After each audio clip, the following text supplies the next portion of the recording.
Hello there, boxing fans around the world. Thank you for joining me once again here on Talk and Fight for another episode of Boxing News Today. And today we're going to start off talking about the women. I love talking about the women boxing. It's been a fantastic rise over the past few years in terms of who's dominating who and where they're dominating per se.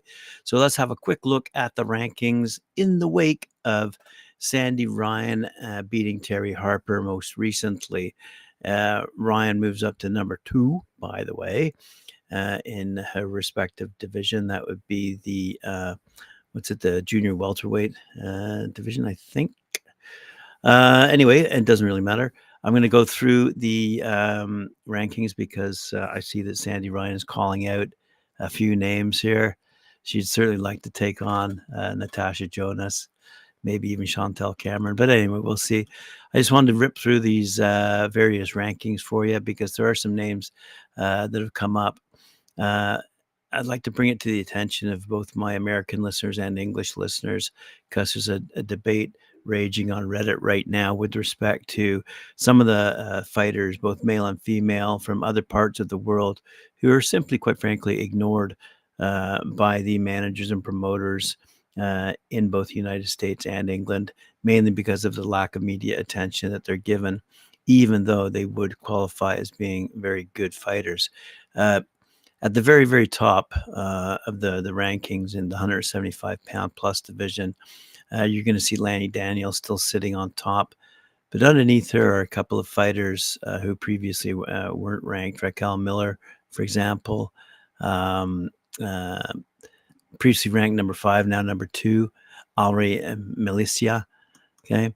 Number 4 is Angie Paula Roca, that previously mentioned. Raquel Miller, who wasn't ranked before, is now number 3. And Bolatito Olawole, previously not ranked, and is now sitting at number 5 in that 175 plus. So some names we haven't even talked about here on Talk and Fight sitting atop in the top 5 rankings there. In the super middleweight division, so you're up to 168 pounds here. Number 1, Savannah Marshall. Number 2, Franson Cruz Dezern. Number 3, Shadisa Green. Number 4, Raquel Miller, previously ranked number 5. And number 5 is Olivia Curry, previously ranked number 5. So a bit of a switch up in the bottom. In the middleweight division, up to 160, no surprise, Clarissa Shields, number 1. Savannah Marshall, number 2.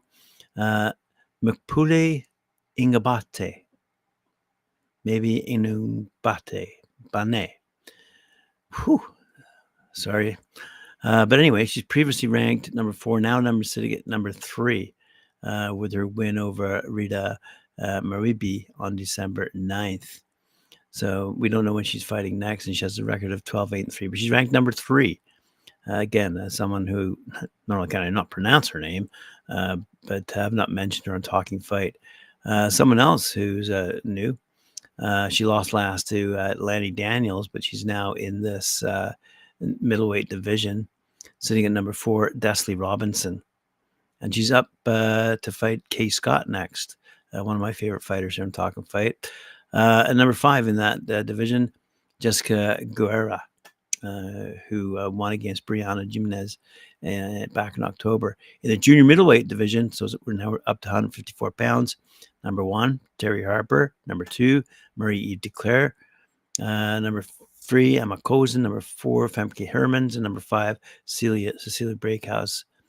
In the welterweight division, up to 147, number 1, Natasha Jonas. Number 2, Sandy Ryan. Number 3, Jessica McCaskill. Number 4, Michaela Mayer. Number 5, Maricela Carnino, who recently defeated Candy Wyatt, by the way, back in February. Junior welterweight division, up to 140. Number 1, Katie Taylor, still sitting there. Number 2, Chantel Cameron, still sitting there. Jessica McCaskill's number 3. Jessica Camara, the Canadian, previously ranked number 5, is now up to number 4. And previously unranked, Anahai Esther Sanchez, who defeated Marissa Joana Portillo back in November to earn that ranking. It's interesting that Callie Rice has been removed from the rankings due to inactivity, and Sandy Ryan moved up to welterweight.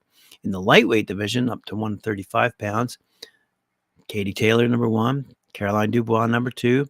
Estelle Mostelli, number 3. Myra Monio, number 4. And Elhem Mekhalad, number 5. And she won against Yulila Kostenko on May 28th last year. Last one, I'll give you a junior lightweights. Delphine Persoon, number 1, previously ranked number 2. Elhem Mekhalad, previously ranked number 3, now number 2. Beatrice Ferreira, previously ranked number 4, now number 3. And Bo Mi Ri Shin, previously ranked number 3, is now number 4. Probably, I have no idea where she's fighting out of, but she won against, and I mentioned this before a few weeks back, maybe a month or two. But anyway, she won against Patarawan Diawasan. And number 5, rounding out this particular division, Hyunmi Choi. And she's coming up against Jessica Chimera next, another Canadian. There you go. Alicia Baumgartner, by the way, has been removed for testing positive for banned substance, thus creating those movements. So there's a little bit of news on the rankings side of things anyway, in the women's divisions. I wanted to talk about an upcoming fight because, once again, the ladies often get overlooked. We have let's have a quick look here. Eduardo Rocky Hernandez returns to action May 11th, a DAZN doubleheader in Mexico. He's easy to root for. His first crack at gold saw him overwhelm Oshaki Foster, by the way, back, I believe, a few years ago. I don't know when it was.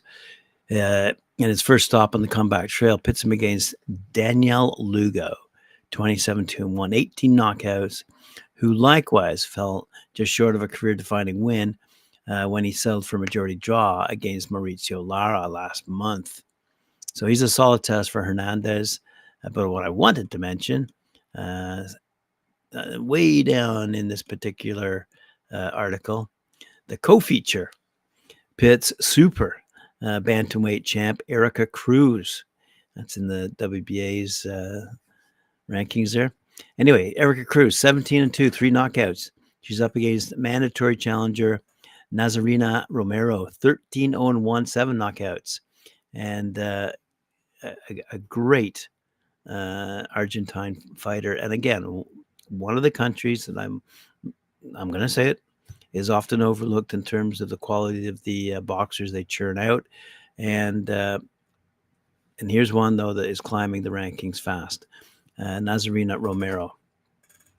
And as this particular article on Bad Left Hook points out, lurking in the lower weight classes. Anyway, Erica Cruz's 3-fight 2023 saw her fall to Amanda Serrano, as you might recall, in the Fight of the Year candidate. She rebounded in Tijuana and then dropped to 122 and edged out Marilyn Rivas for a belt last November. And Romero, for her part, fought Rivas as well to a technical draw 5 months prior. So that's going to be a good battle. Let's see what Cruz has to say. Erica Cruz says, "I'm stepping into the ring, not just to defend my title, but to conquer. Romero may be the mandatory opponent, but my sights are set on bigger dreams. Yemilith Mercado, Ellie Scottney, Segaline Lefebvre. I'm coming for all the belts. Romero won't be the one to stand in the way of my destiny. Viva Mexico! ! She said." Fair enough. All righty, let's move along to someone from France currently fighting out of Montreal. I had the Tigers announce a new fight for Christian Mbilli. He's 26-0, a guy to look out for.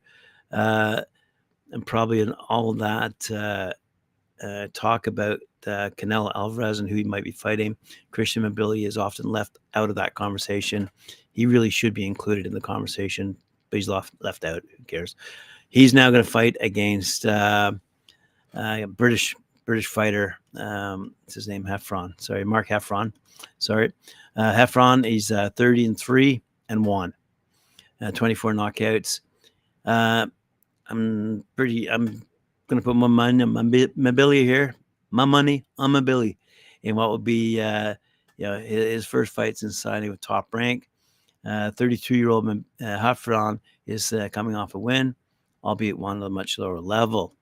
The co-feature is one that we're going to look forward to as well. Again, this is a fight taking place, I believe, in Montreal. I have a quick look here. Hang on. Quebec, Canada. So I'm going to hazard a guess and say Montreal. The co-feature will mark the return of Russian beast Arslanbek Makhmudov, last seen being exposed by Ajik Kabai hurtful body attack. The towering Makhmudov was being looked at by some as the next best thing at heavyweight, and his loss came as something as a disappointment. Going up against Makhmudov will be New Zealand's Junior Fa, who is coming off a loss himself, which came on the same Saudi card, you might recall, with Frank Sanchez stopping him after what had been a pretty gutsy effort by Fa. So that's going to be a good fight indeed, a good heavyweight battle between two guys that have something to prove. They both want to get back in the fight for the top for sure. Fa's record, by the way, is 20 and 3-11 knockouts. Makhmudov, same age, 34. He's 18 and 1, and he's got 17 knockouts on his record. So anyway, that's going to be a good battle.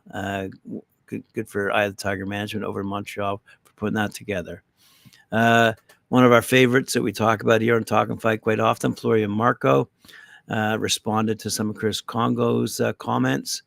They're going to be fighting shortly. Congo, he claims, is underestimating him, and Marku says he will make him pay for that.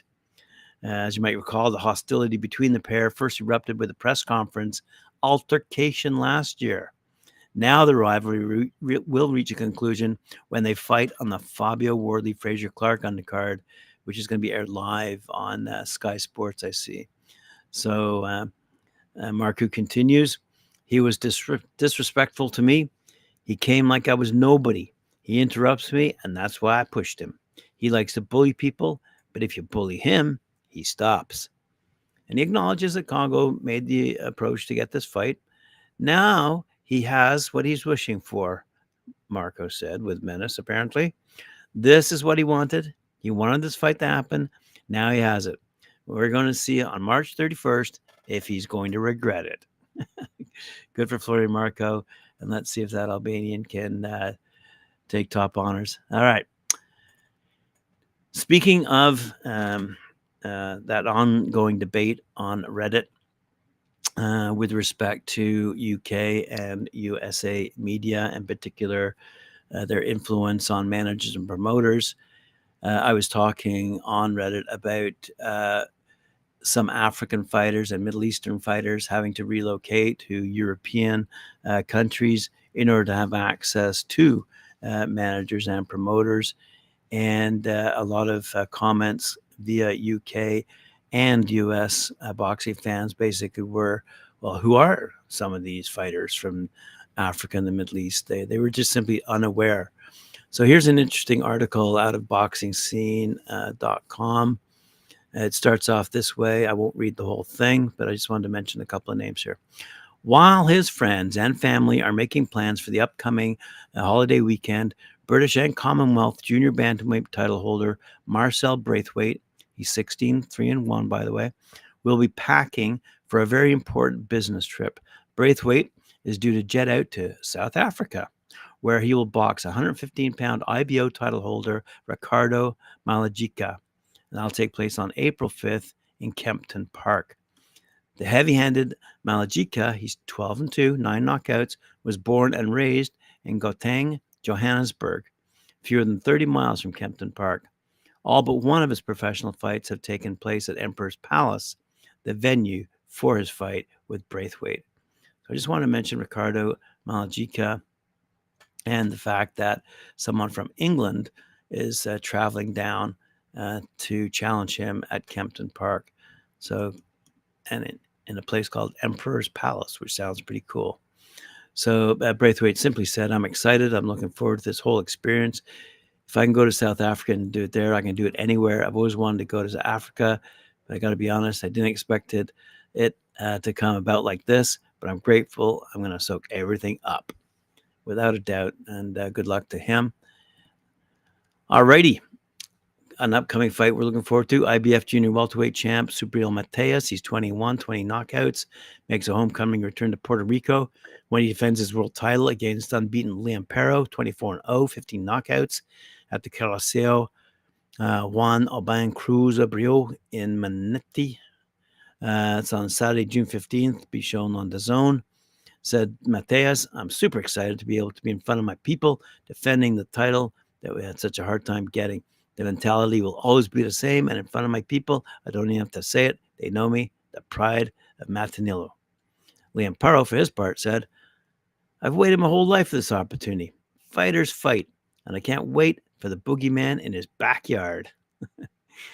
So June 15th represents Matchroom's first ever event in Puerto Rico.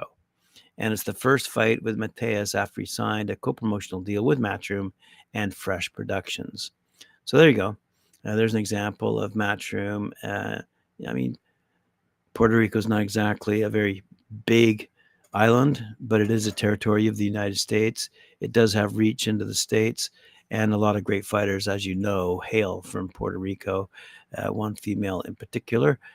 Sebastian Fundura, Will Riddle. He is a riddle. But anyway, he's a tall fella, and he's going to be fighting Tim Slew. I've been talking about this for a bit now, so I won't burden you with more news out of this. But it is interesting when you see a similarity, shall we say, between what's going on. Tim Slew, he's not, as you say, he's not sweating Fundura's freakish height and reach, which could make life difficult for him in this fight. There's so much for Tim to lose, as I said the other day, regarding future dough money, and he can't afford any slip-ups without a doubt. Brian Mendoza, though, laid down a blueprint for defeating Fundura, and is relaxed, because he beat him in his last fight. Mendoza's guidebook on how to chop down the beanstalk of Fundura has calmed Sayu's nerves, but there's no guarantee he'll be able to do the same thing. The major issue that Sayu's 29 years old could have in this fight is the short time he's had to train for the lanky Fundura. He stepped in just last week as a replacement for the injured Keith Thurman, as we all know.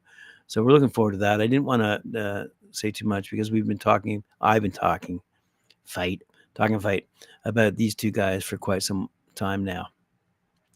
But let's talk about Mike Tyson for a second here. What happened is the headline. What happened when Mike Tyson fought while stoned is mind-blowing. Mike Tyson was completely stoned during his fight with Andrew Goleta back 24 years ago. This is in sportsbible.com, by the way. Great little article. Mike Tyson fought 58 times professionally in his career, but on one occasion, he was completely stoned. Back in 2000, not too long ago, the baddest man on the planet took on Andrew Goleta at the Palace in Michigan. Tyson was 34 at the time and had already been world heavyweight champion. He put on a clinic, producing a dominant display which saw Tyson secure a second-round technical knockout. Okay? Although Goleta had a height and reach advantage, Iron Mike pummeled him with quick and brutal combinations. The Polish fighter could not cope with the onslaught and told his corner he would not be returning for the third round. He suffered a broken cheekbone, a concussion, and a neck injury in his bout with Tyson. But the fight was later ruled a no contest after drugs test showed he had marijuana in his system. Right. So there's a lesson for Tim Slew. No matter how short you are, if you're powerful, you can chop down that tree. Which brings us to a headline that I noticed over in The Sun, a newspaper out of the UK. And it is, quite frankly, hilarious. I put a link down, if you're watching on YouTube, in the description, just for the picture alone. Okay. Mike Tyson these days is producing marijuana, but he's producing edibles. And the packaged edibles, they're branded Mike Bites. Okay. So I don't know if you're familiar with edibles or not, but basically you eat these bad boys and you may or may not get high depending on whether they contain CBD or THC, whatever. But anyway, I thought it's hilarious. They're called Mike Bites. And the picture adorning the packaging is an ear with a bite, or a chunk taken off the top. It's absolutely incredible. Let me just read a very, very brief portion of this article. Says the headline: Mike Tyson selling edibles shaped like bitten ears in New York in promo push before Jake Paul fight. Iron Mike is set to host a huge promotional event in an iconic New York location. Mike Tyson is flogging edibles shaped like bitten ears, a nod to his infamous bite to Evander Holyfield in New York weed shops. Iron Mike, he's now 57, has entered the marijuana industry since hanging up his gloves, and he's, to be frank, quite well known in that area. Tyson has a huge 40-acre cannabis ranch in California and is said to make 500,000 pounds a month from his empire. Marijuana for recreational purposes was legalized in New York State in 2021. Former heavyweight champ Tyson has since got his Mike Bites product stocked in stores in Greenwich Village, Brooklyn, Syracuse, and Farmingdale. And ahead of his summer bet with Jake Paul, native New Yorker Tyson is set for a huge promotional push, he says. According to the New York Post, Iron Mike is set to hold a promotional event in Times Square next month. This is going to be huge over there for sure. A statement from Tyson read, "Growing up in Brooklyn, I could never imagine a time when cannabis would be legally utilized to enhance both mental and physical well-being. Yet, here we are, witnessing the incredible progress. New York, we still have improvements to make in expanding access to this plant-based wellness, but together, I'm confident we will forge a new standard of excellence, prioritizing safety, quality, and taste to ensure unparalleled experiences." Isn't that brilliant? Absolutely brilliant. Speaking of drugs, bad boy Conor Benn is carrying on with business as usual after being left facing an uncertain future on home soil. The UK Anti-Doping Agency and British Boxing Board of Control reportedly won an appeal against the verdict to lift his temporary suspension after testing positive for the banned substance clomiphene in the build-up to his fight with Chris Eubank Jr. way back in 2022, which was canceled, and has since seen Benn fought abroad. Speaking of fighting abroad, so maybe Conor Benn can go challenge some African fighters and prove his worth on that continent. Just a thought. All right, boxing fans, that's it for me today. Thanks for joining. Appreciate it very much. Remember to like, share, subscribe, hit that notification bell, and we'll see you once again, 11 a.m. Eastern Time, live here on Talk and Fight.